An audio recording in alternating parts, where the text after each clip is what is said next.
What is up, Miracle Fighters, and welcome back to the channel. I am Pton, and today I will be going through the Gramgrace deck that can be built from the recently released Minerva Rising set.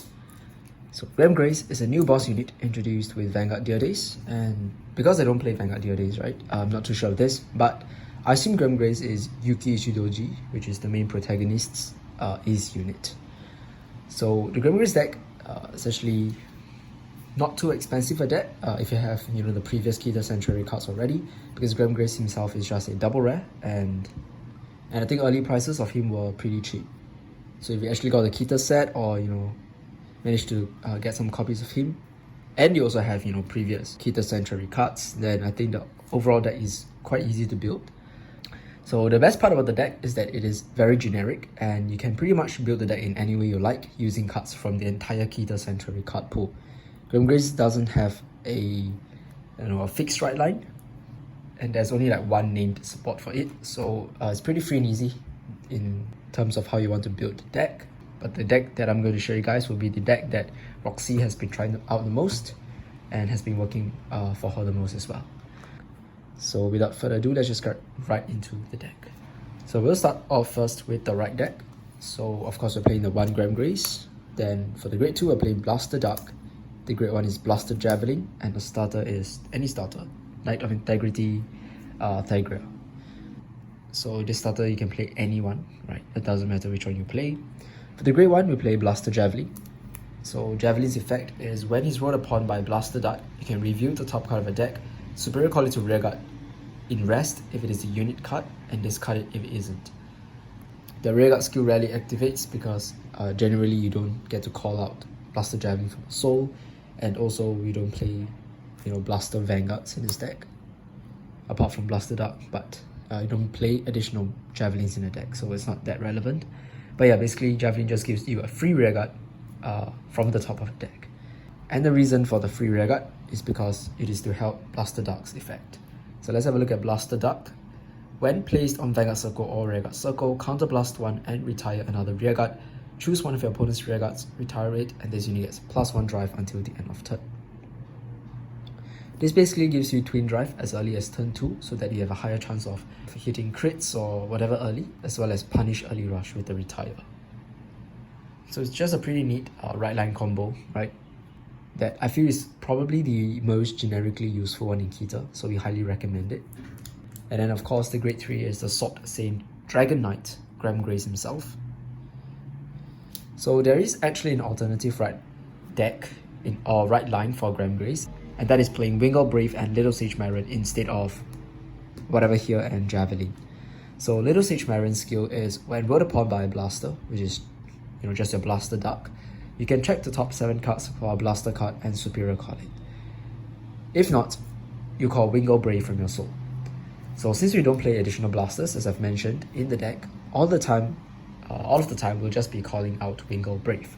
This means that instead of randomly calling a card from the top of the deck, you're now pulling out your starter and using it as retire fodder instead of whatever that is on the top of the deck. So some players do value the cards in their deck more and don't like calling out triggers or calling out useful units and then having to retire them. They rather just pay sort of like a Soul Blast the starter, and pay 1 counter blast to get Blaster Duck's effect off. So yeah, this is another option for those of you guys who prefer that that route. But for Roxy, I think she prefers the soul a bit more. The extra soul can definitely come in handy for this deck, so she's just going to be playing the Javelin and the Blaster Duck right line. They pretty much do the same thing, just whether you want to call cards from the deck or whether you want to Soul Blast, right? So yeah, that's it for the right line. Can move that aside. And now moving on to the grade 3s, we are playing 3 more copies of Gramgrace in the deck. As you can see, I have all proxied versions because it's just been a few days and I haven't really completed the deck. But let's have a look at Gramgrace's effect. So it's very important to be maxing out Gramgrace in a deck, and that is because Gramgrace is a deck that rewards Persona Riding. So 3 effects for Gramgrace, which is quite a bit. The first effect is when you Persona Ride, your Persona Ride power also increases for your back row units. This means the entire field basically gets plus 10,000 power until the end of turn, on the turn that you Persona ride. This is pretty insane because your columns now get plus 20,000 power, and consecutive Persona rides just can outright kill the opponent if they don't have enough, shield value in their hands. This effect gets better if you consider Gramgrace's second effect, which is the main effect. Counter +1, soul +1, draw a card, choose a card from your hand, call it to a back row center rearguard circle, and until the end of turn, that unit can attack from the back row and it gets plus 10,000 power. This creates an additional attack for the deck and can kind of be compared to like a temporary Excel circle in a way, since you do get a draw before you call. This essentially is Gramgrace's main shtick,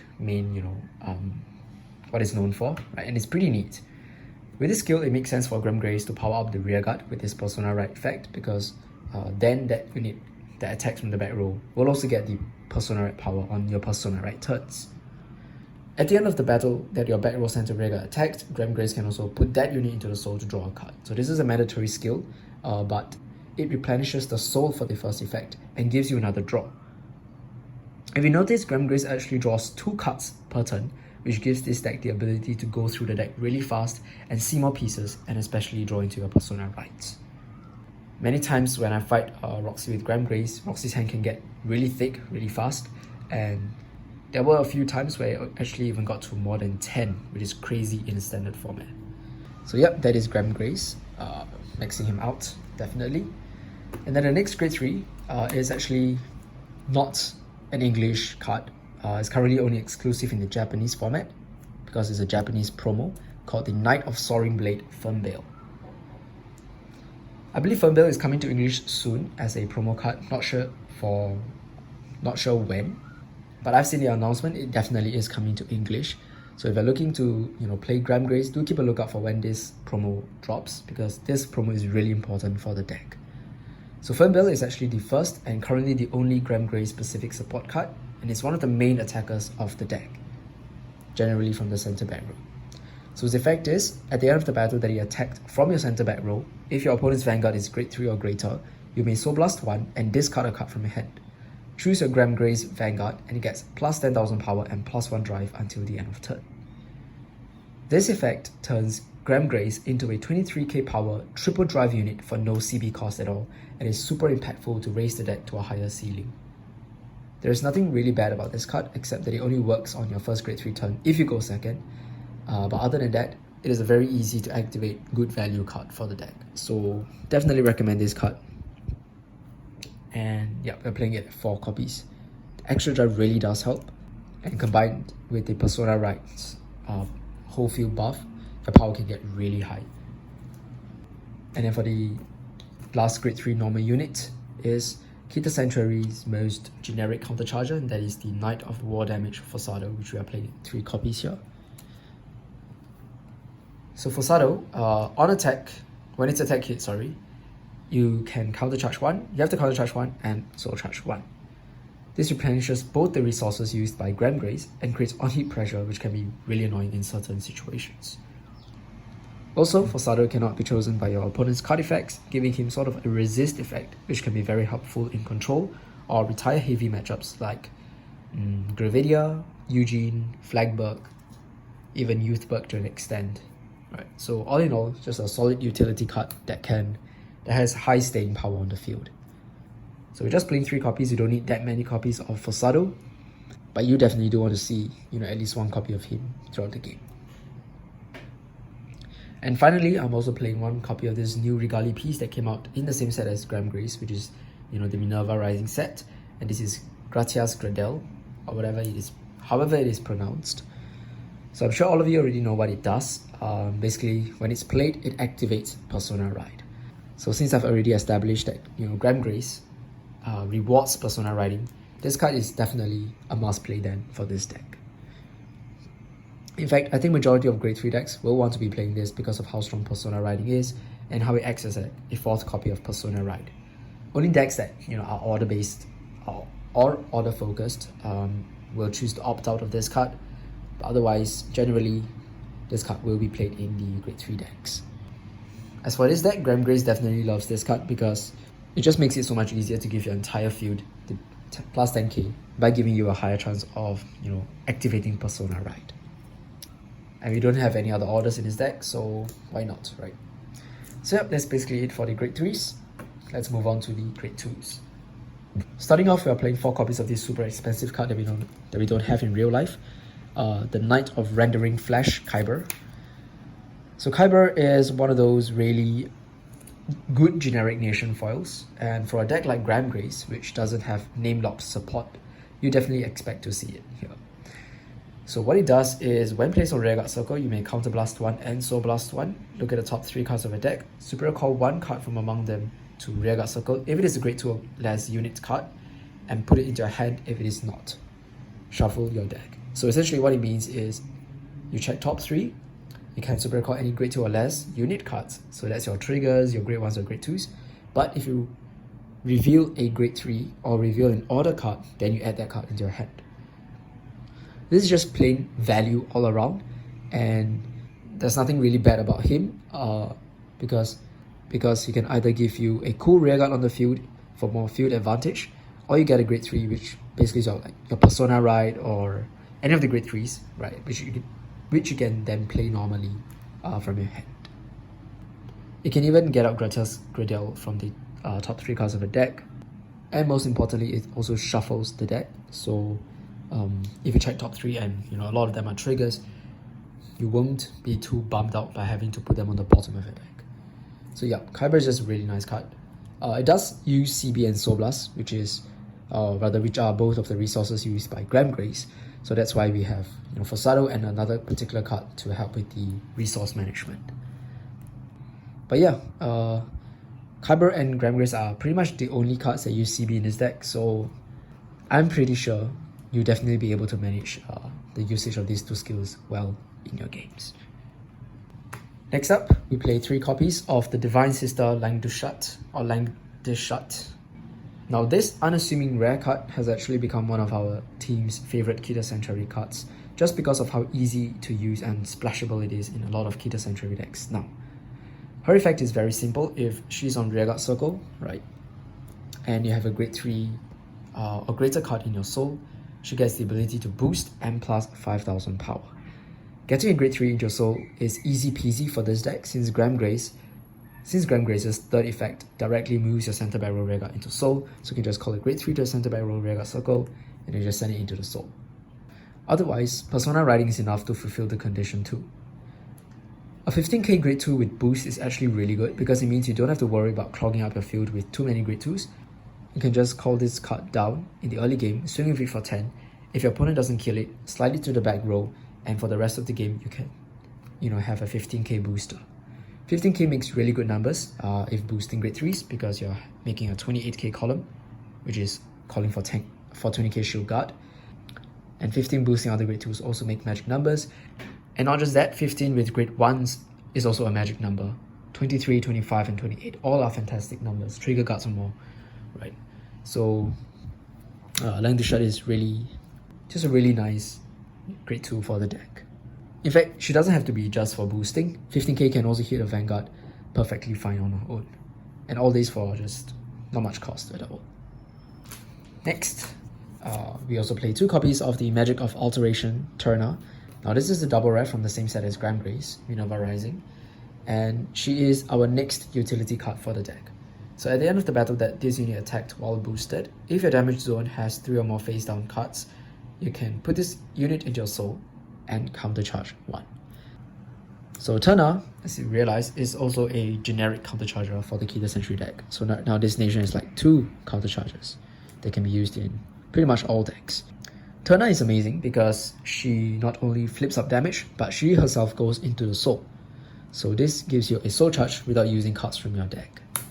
And it also allows her to disappear from the field, which can be pretty good in certain matchups. So like Fossado, her ability to countercharge and soul charge completely replenishes Gramgrace's effect, and even Kyber's effect. So if you manage to call her out through Kyber and can fulfill the 3 or more face down cards in a damage zone condition, you basically use Kyber to just deck team for free. Of course, she's only good after you've used up a bunch of counterblasts, so she's better like towards the mid to late game. That's why we only play her at 2 copies in the deck. And finally, for the last grade 2, we just have the 1 copy of the atrocious Mothgirl Maple.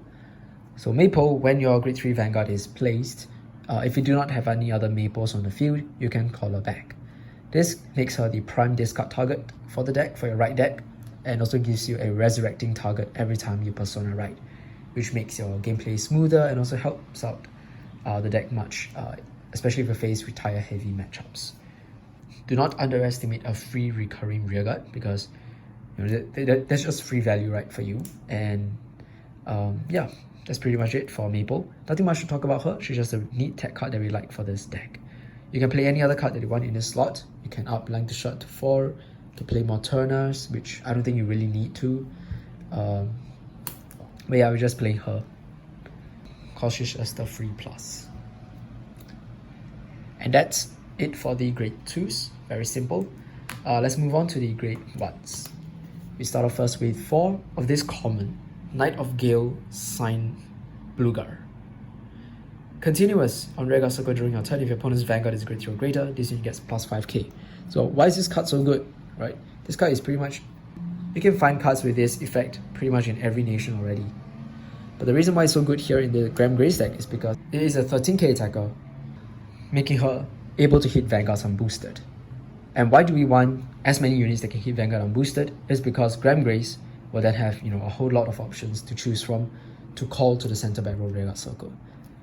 So you can actually call Sun Bluegar to the center back row Rearguard Circle, and as long as your opponent's Vanguard is grade 3 or greater, even if you didn't Persona right that turn, Sun Bluegar will still be able to attack your opponent's Vanguard for 13.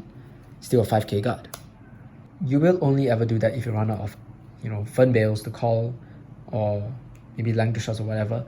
But it's always good to have this option. And 13, I guess, is not bad when making columns with your grade 2s. You're making 23. With Lang the Shots, you're making 28, right? And to be honest, Keter doesn't really have that many other good grade 1s to play. So for now, extra power is what we are going for. I just find it pretty cool how Gramgrace can actually afford to play all these pretty basic commons and rares just because of how generic it is and how little it needs from its rearguards, right? It pretty much does everything on its own. All the multi-attacking, all the drawing, is all done by himself. So that's good. And in DBT08, we also got ourselves the second version of our glitter support. So we have the grade 2 Maple from very early on, and then now we have the new pink Mothgirl Maple. So since we already played the grade 2 Maple as a one-off tech, why not just play this Maple as a one-off tech as well? So this Maple has the effect, in a drop zone when your grade 3 or greater Vanguard is placed during the right phase, if you Persona rolled that turn, and if you do not have herself on your Rearguard Circle, you may call this card to Rearguard Circle. And then if you called her, she gets plus 5k until the end of turn. This makes her a little bit more restrictive and 1 turn slower than the Maple, than the grade 2 Maple, but it turns her into a 13k attacker / booster, and the extra power can really help. As mentioned just now, I prefer to play Rearguards with the ability to attack unboosted, and Maple is actually a potential candidate for being able to be called to the back row to attack unboosted for 13.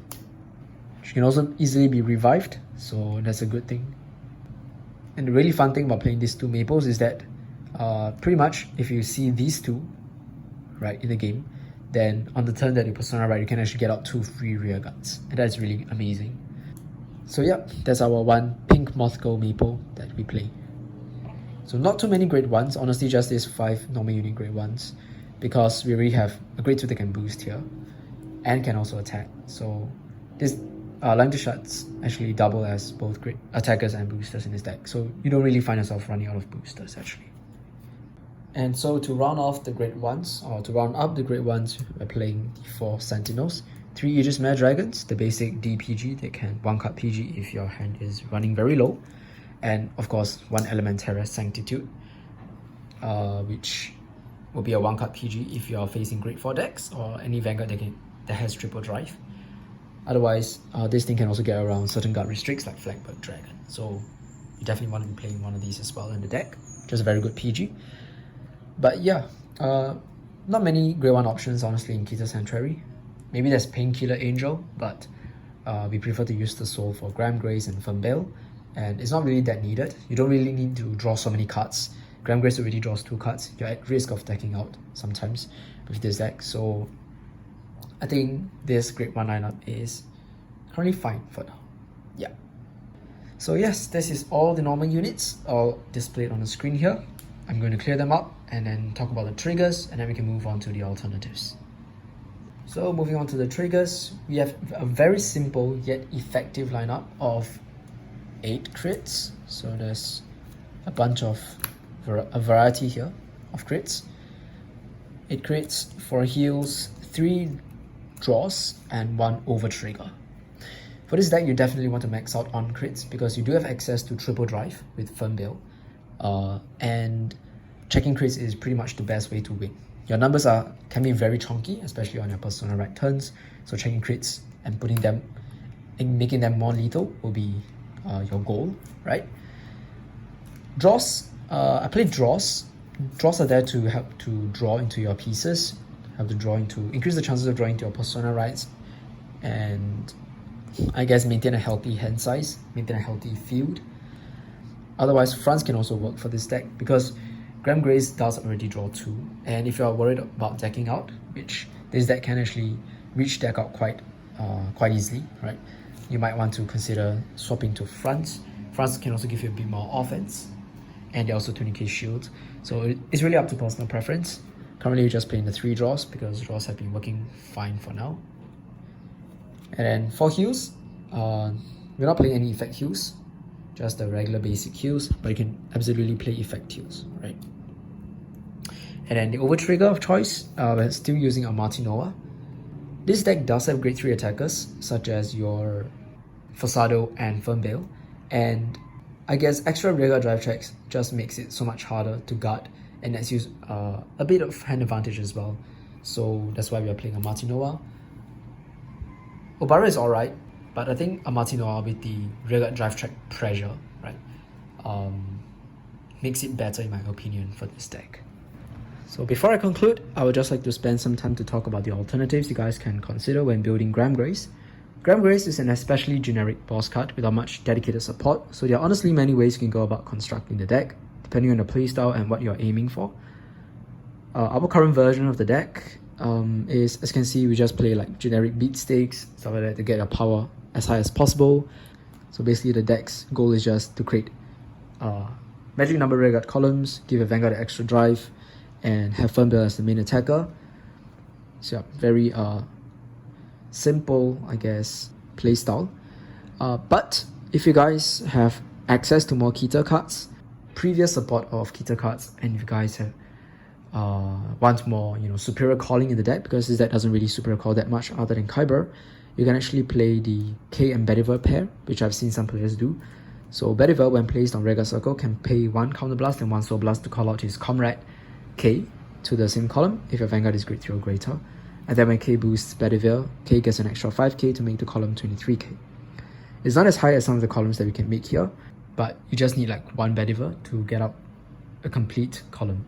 And some players might prefer that, because that also deck thins the deck a little and guarantees a column for you, which can then benefit tremendously from if you Persona roll that turn, since your back row can get a power up as well. So 23 with the Persona right from Gramgrace active, that's like 43k. That's insane. So although it's not as high powered as Lung to Shuts and Sand Bluegers, it doesn't require that many cards from your hand, so you can also save up on cards from your hand, and the deck becomes super tanky as a result. So if you guys have Bediver and K, you guys can also play that. I've seen players play like grade 3 version of this deck, where they play a bunch of grade 3 support cards. Not too sure whether the deck has any underlying main goal, but for now, I guess the advantage that this deck has is a little bit more simple, right? It's a little bit more budget friendly as well, and in my opinion is also more streamlined. Right? Every card in this deck basically either gets power or replenishes resources, and you'll almost never run out of resources. Of course, Kyber is really expensive right now, so it's understandable if you guys are on a budget and cannot find Kyber, but that's just the unfortunate reality of D right now. But yeah, do experiment with the other Keter Sanctuary cards if you don't have some of the cards here in this deck, because honestly, Gramgrace just needs himself. and the deck should function just as well. It's just that this is probably the build that has worked the best for us. So with that, we've come to the end of the profile. Gramgrace is overall not a deck too difficult to pilot and can be quite flexible with your budget. It does have a clear game plan, and the deck is very consistent in doing what it does because everything is inbuilt into the Vanguard. The deck's crazy draw power and resource generation, along with Keter's superior calling and big numbers, are the deck's main pros. And also don't forget the multi-attack. So you're going for 4 attacks, and on personal right turns, your numbers are just massive. We have done like a couple of Gramgrace videos on the channel, maybe just one, but we'll be doing more. So you guys can definitely check those out if you're interested in seeing how Roxy plays this deck. But I guess that'll be all for me for now. I'll talk to you guys soon, and bye guys.